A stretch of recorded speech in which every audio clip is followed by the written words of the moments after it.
Во суштина, и најверојатно и натаму ќе говорите за сите неправилности изборни, во позадината стојат пари.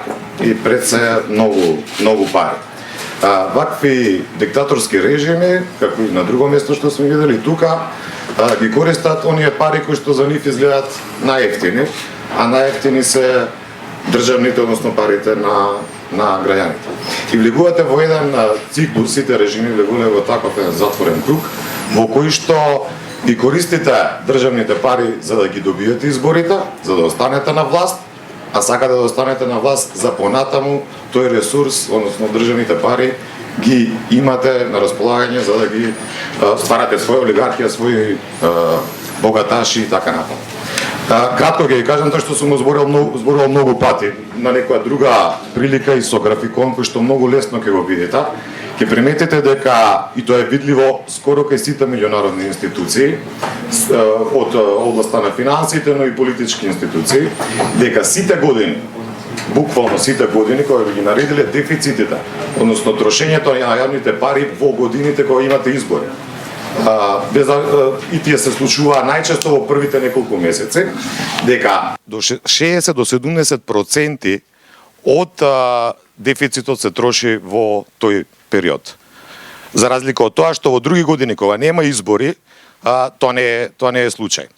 Исто да го имаме и сега и се сложувам со тоа дека недоволно, но ќе видиме како сме успеале и овој момент, односно оваа година да го спречиме тоа. Со мојата функција, со она што е договорот од првично се обидуваме тоа да го спречиме, но ќе видиме како ќе заврши целото.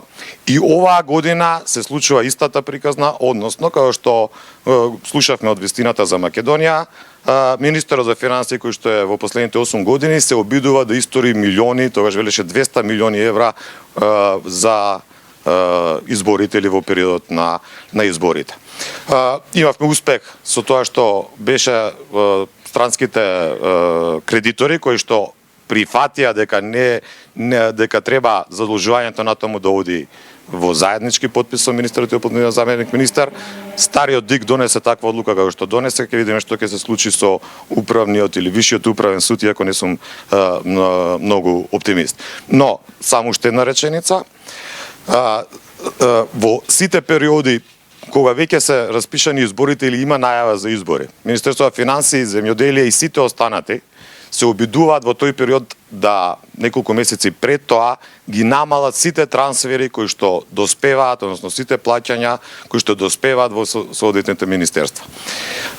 Тоа значи дека на тој начин се обидуваат да главните исплати кои што доспеале бидат извршени во месеците или деновите дури пред самите избори.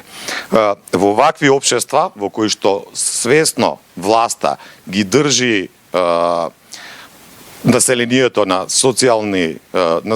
ниско социјално ниво, утврдила без навреда на никого, но тоа е проблемот на сите сиромашни општества, дека гласачот, сиромашниот гласач ќе гласа за тој што ќе му го плати последното пиво пред да отиде на параванот.